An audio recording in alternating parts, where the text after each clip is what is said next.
caso do pai que abusava sexualmente das filhas no norte do estado, o Ministério Público diz que o julgamento pode acontecer ainda este ano. Tudo vai depender dos exames de DNA que foram pedidos pela promotoria para que fique materialmente comprovada a paternidade dos 6 filhos que o acusado teve com as 2 filhas mais velhas. Sistema Prisional Catarinense, projeto de lei do governo do estado, prevê parceria com organizações não governamentais para melhorar a situação nas unidades. Um dos maiores problemas é a superlotação. O déficit de vagas chega a 5.000 no estado. Eleições 2014. Eleitores precisam ficar atentos aos prazos da Justiça Eleitoral. Para votar em trânsito, o eleitor pode comparecer em qualquer cartório eleitoral, portando um documento de identificação com foto e indicando o local em que ele pretende votar em trânsito. E no esporte, hoje à noite, tem time catarinense jogando pela Copa do Brasil. Atuando em casa, o Figueirense precisa vencer o Bragantino para avançar na competição. O Band Cidade desta terça-feira já está no ar.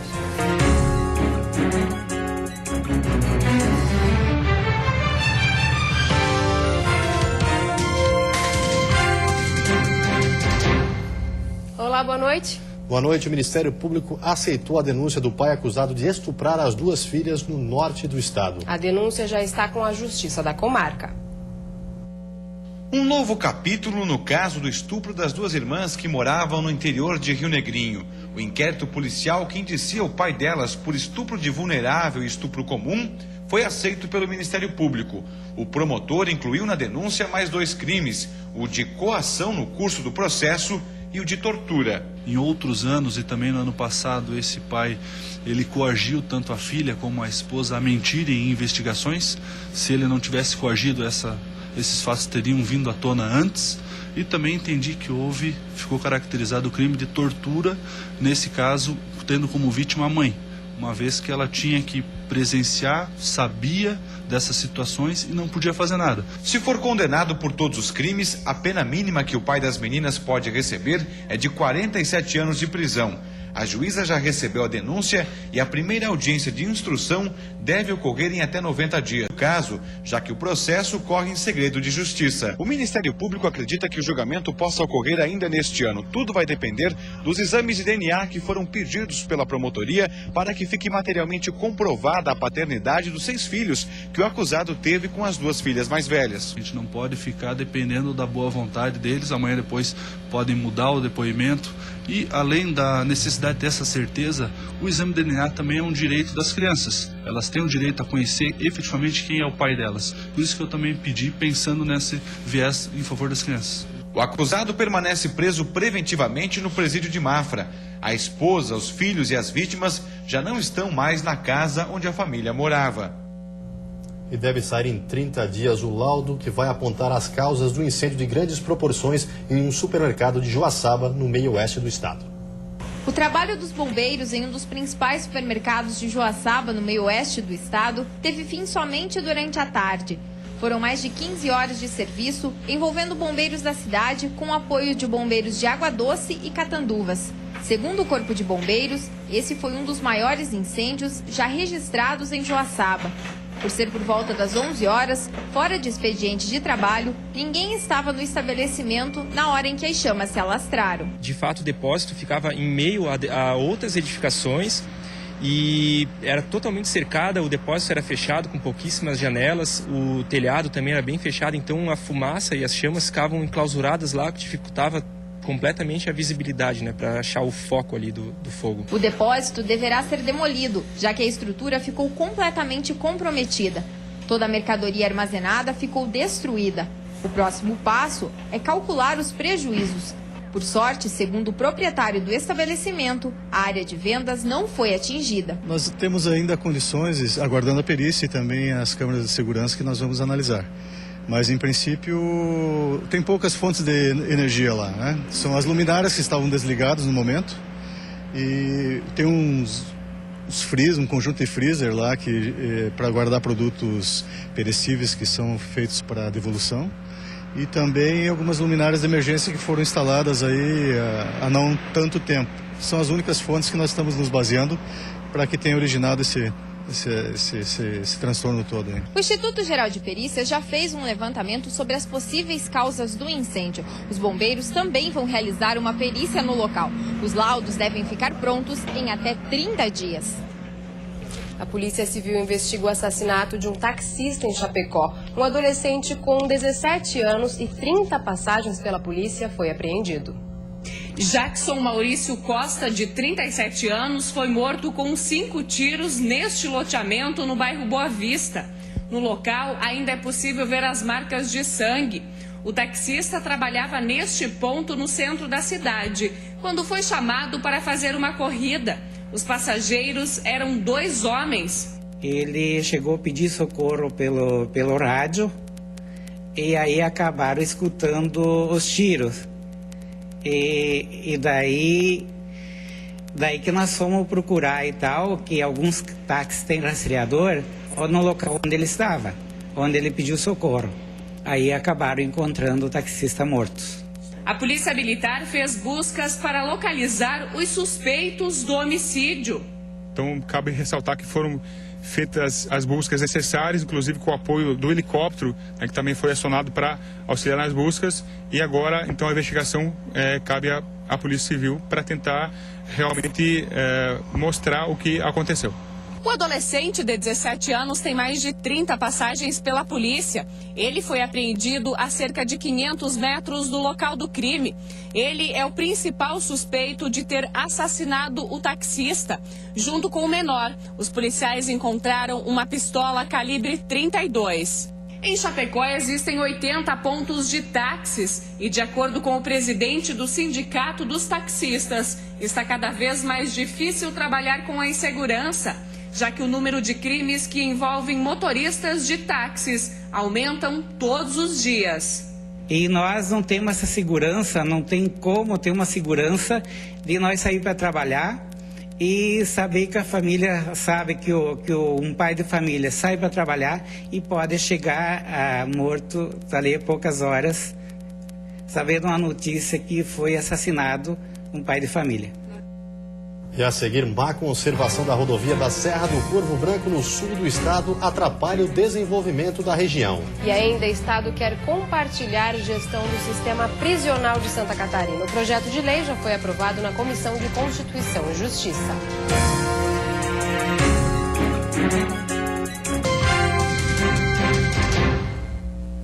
O Estado quer compartilhar a gestão da administração do sistema prisional de Santa Catarina. O projeto de lei já foi aprovado na Comissão de Constituição e Justiça.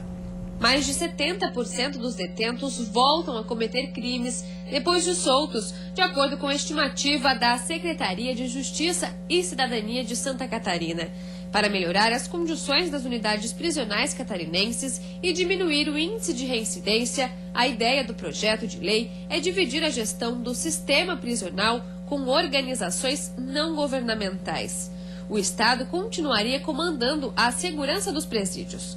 Já as entidades conveniadas organizariam serviços como alimentação, trabalho dos apenados e reinserção na sociedade. Hoje, cerca de 18 mil pessoas estão presas em Santa Catarina e menos da metade está trabalhando.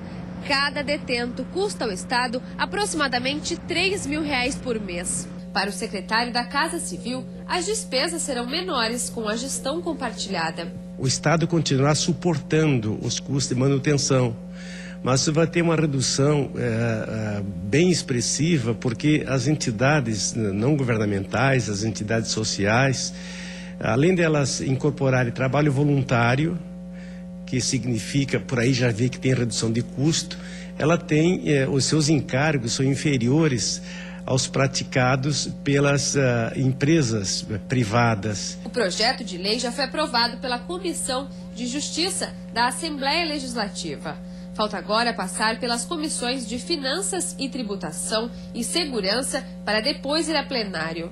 De acordo com o último levantamento do Conselho Nacional de Justiça, a situação do sistema prisional catarinense precisa melhorar muito. Hoje o Estado tem um déficit de quase 5 mil vagas. E a Serra do Corvo Branco, no sul do estado, já foi considerada a rodovia mais perigosa do Brasil. Mas agora o que mais preocupa por lá é a má conservação da estrada. Para quem sai de Grão-Pará em direção a Urubici, são 53 quilômetros através da SC 370. É preciso ter muito cuidado para trafegar na rodovia. Em alguns pontos, não é aconselhável passar em dias de chuva e o acesso tem ficado interditado quando o tempo não colabora. Já na subida da serra, as paisagens e o silêncio do local impressionam. Curva após curva, o cenário fica ainda mais surpreendente. Deslizamentos de encostas ocorrem com frequência, como no último final de semana, que chegou a bloquear a rodovia. Já a 1.479 metros de altitude, no topo da serra em Urubici, está o maior corte em rocha do Brasil. A garganta, como é conhecida, possui 90 metros de altura. Boa parte dos visitantes chega pelo lado de cima. Isso porque um bom trecho da rodovia já é de asfalto. Como fez Jean, vindo do interior de São Paulo, o turista preferiu não arriscar a descida pelo lugar mais perigoso, que dá acesso à cidade de Grão-Pará. Mesmo assim, ele gostou do que viu. Estamos gostando bastante, né? Realmente é bem diferente do que nós estamos acostumados aí em outras regiões, nós viajamos bastante. E realmente ela tem um diferencial muito... É bastante exótico, né? Bastante diferente. A rodovia foi a primeira ligação da região serrana com o litoral catarinense. A Serra do Corvo Branco já foi conhecida como a estrada mais temida do Brasil, principalmente pelas curvas. Mesmo com tanta beleza, são poucos os turistas que arriscam a subida, principalmente devido à condição das estradas, uma realidade que deve mudar em 2 anos. O investimento de quase 40 milhões de reais na pavimentação da rodovia promete mudar a realidade da SC 370 e tornar o local um ponto de fácil acesso à região serrana, ajudando muito o desenvolvimento do turismo nos municípios. Eu digo que Grão-Pará, em nossa região, vai ser o Grão-Pará de antes do asfalto e depois do asfalto. Vai mudar bastante a nossa região. Claro que com o progresso traz alguma preocupação também, mas é necessário, é muito importante. Mesmo com as dificuldades que ainda existem no acesso, a Serra do Corvo Branco é uma excelente opção para quem gosta de aventura e de belas paisagens. E a seguir tem futebol. O Figueirense enfrenta o Bragantino precisando vencer diante da torcida. E veja também a história de uma bailarina formada no Bolshoi de Joinville e que agora vai concretizar o sonho de dançar na pátria do balé, na Rússia.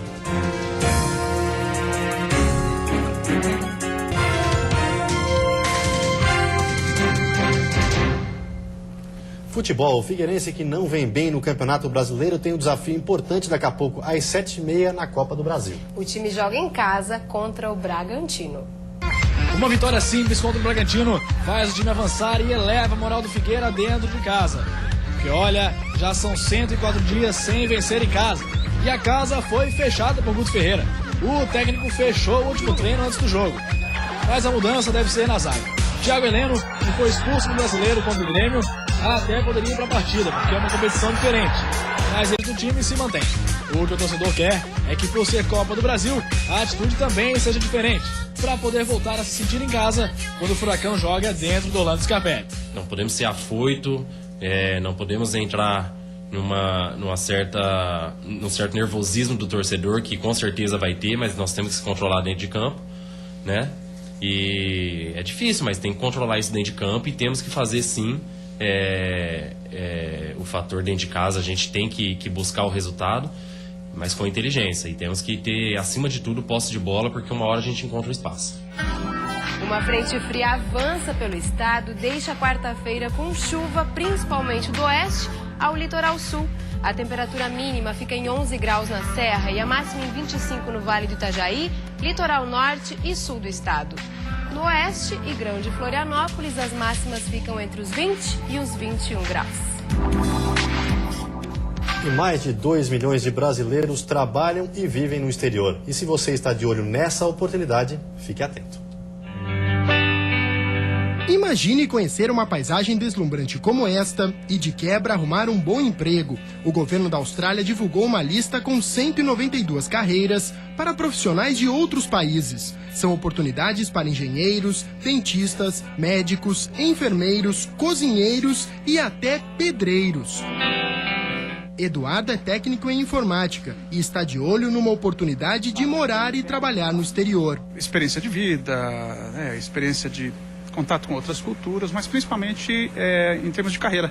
Ele procurou a ajuda de um especialista em intercâmbios. Marcelo Toledo conta que a Austrália, Canadá e Emirados Árabes são os destinos que costumam atrair os brasileiros e diz quais são os requisitos essenciais para garantir uma vaga. O histórico profissional tem que ter de 1 a 2 anos de experiência no cargo a que se candidata, a escolaridade, graduação no cargo e o mais importante, um idioma inglês bem falado. Mais de 2,5 milhões de brasileiros vivem e trabalham no exterior, muitas vezes de forma clandestina e em subempregos. Nos casos de contratação formal, os estrangeiros recebem visto de residência e têm os mesmos direitos de quem nasceu no país. Normalmente são os próprios interessados que vasculham a internet em busca de oportunidades, mas algumas empresas do exterior, que têm dificuldade para encontrar mão de obra qualificada, já começam a anunciar as vagas em sites de recrutamento brasileiros. Nesta agência virtual, hoje estão disponíveis mais de 150 empregos. A maioria das vagas ou das oportunidades é para cargos mais especializados e num volume muito grande em tecnologia e engenharia. O sonho de morar em outro país pode estar mais próximo do que muita gente imagina. Uma bailarina formada no Bolshoi vai ser a primeira brasileira a integrar uma companhia de dança da Rússia. Do sonho de menina à realização profissional. Natural de Goiânia, Amanda teve que deixar o estado de Goiás para correr atrás do que mais desejava, se transformar em uma bailarina. Quando ela completou 10 anos, os pais largaram tudo para trazer a filha para Santa Catarina. Decisão que não foi nada fácil. Por tudo que ela já vinha, mesmo com pouca idade, conquistando lá em Goiânia, Goiás, a gente acreditou e viemos em busca do sonho dela, na verdade. E tudo aconteceu e vem acontecendo até hoje e, graças a Deus, só vitórias na vida dela. Ao chegar na única escola do Teatro Bolshoi fora da Rússia, Amanda já demonstrava talento. Foi aprovada na primeira avaliação. Quando ela entrou, ela pisou na escola, ela tinha um brilho no olhar. Era uma vontade de vencer, é uma vontade de quem sabia realmente o que quer. Aos 14 anos veio a primeira apresentação solo. Aos 16, interpretou Gisela. Nessa escola, ela se dedicou ao sonho durante 9 anos. Foi difícil, tiveram muitos obstáculos, mas eu amo tanto a dança que foi tão prazeroso para mim. Então, se torna muito mais fácil quando você gosta do que você faz. Depois de recusar algumas propostas de companhias de dança do exterior, Amanda se prepara para dar o próximo passo na carreira, agora mais solo do que nunca. Dessa vez, ela vai deixar a família aqui em Santa Catarina para ser a única brasileira a integrar a ópera da cidade de Kazan, na Rússia. Antes filha única, ela vai ter que acompanhar de longe o crescimento da primeira irmã, que nasceu há uma semana. Saudade que vai ter que ser superada pela carreira internacional. Coração apertado de deixá-los aqui, mas é isso que eu escolhi para minha vida. Eu tenho que seguir meu sonho. Eu acho que eu estou preparada para seguir, para começar essa nova fase da minha vida. Os professores e os pais são unânimes de que Amanda nasceu para brilhar na ponta dos pés. Ela é uma pessoa que, aonde ela tocar, ela vai ter destaque, porque ela é assim por dentro. A carreira da Amanda são as 5 letras Ds, que é Deus, o dom, a determinação, a dedicação e a disciplina. E isso tudo aliado à humildade, que é uma marca registrada dela. E a seguir, o projeto quer que vereadores cumpram os 4 anos de mandato. E ainda, eleitores já podem pedir o voto em trânsito.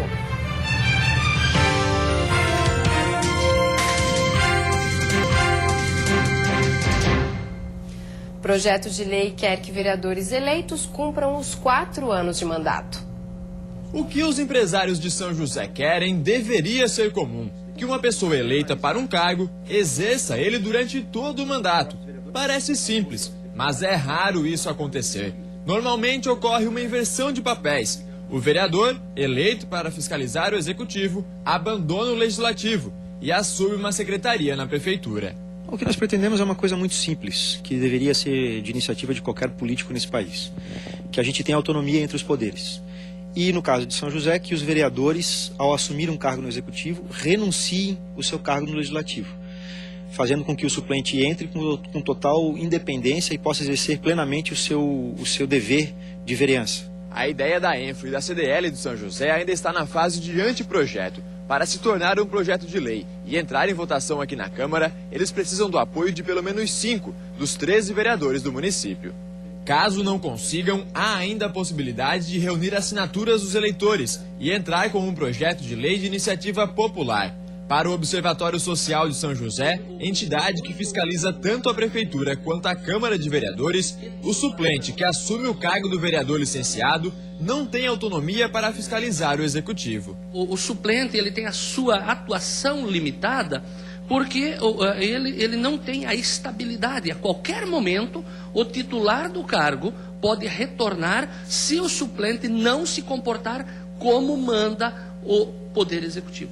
De acordo com este cientista político, caso a ideia se converta em projeto de lei, o fato pode representar uma mudança radical no processo político do país. Mostra que a sociedade quer mudanças, quer transformações, quer a participação mais intensa da sociedade e principalmente ser respeitada na votação que o eleitor deu. Se eu votei para vereador, eu quero que o cara para o qual eu votei seja vereador e não seja secretário. Acho que essa é a questão mais importante do meu ponto de vista. E faltando poucos meses para as eleições desse ano, a Justiça Eleitoral continua seguindo à risca o cronograma de atividades. O prazo agora é para quem vai viajar no dia da votação, mas deseja registrar seu voto. Quem estiver fora da cidade onde vota no dia da eleição vai poder ir às urnas. O chamado voto em trânsito permite que o eleitor escolha seu candidato ou sua candidata à presidência e vai estar disponível a quem for para Florianópolis, Joinville, Blumenau ou a outros lugares do Brasil. Para votar em trânsito, o eleitor pode comparecer em qualquer cartório eleitoral, portando um documento de identificação com foto e indicando o local em que ele pretende votar em trânsito. O prazo até dia 21 de agosto. Já na internet, o eleitor pode consultar os dados de todos os candidatos e candidatas. Com o sistema online da Justiça Eleitoral, é possível ver, por exemplo, a situação de cada candidatura e a declaração de bens. Basta entrar na página do Tribunal Superior Eleitoral, na parte Eleições 2014. Quem preferir, pode acessar o banco de dados direto do celular, através do aplicativo Candidaturas. O objetivo dessa ferramenta é justamente divulgar as candidaturas para os eleitores, né? Ali o eleitor pode encontrar os principais dados dos candidatos, a fotografia, para que cargo ele concorre, qual o número que ele vai usar para ser votado e outras informações ainda que vêm do processo dele de pedido de registro. Outra facilidade para quem deseja se preparar e acompanhar melhor as eleições é o Guia do Eleitor. O documento está no site do Tribunal Regional Eleitoral de Santa Catarina. Basta encontrar a aba institucional e acessar o catálogo de publicações. O material explica o funcionamento do sistema eleitoral e incentiva a cidadania dos futuros eleitores. O documento é gratuito e de livre divulgação. E antes de encerrarmos, uma olhadinha no trânsito da capital. Aí você acompanha imagens ao vivo das pontes Colombo Salles e Pedro Ivo Campos. Movimento intenso nos dois sentidos, tanto para quem entra quanto para quem sai da ilha de Santa Catarina. Agora em Florianópolis, 20 graus. E você fica agora com o Jornal da Band. Uma ótima noite para você e até amanhã. Boa noite, até amanhã.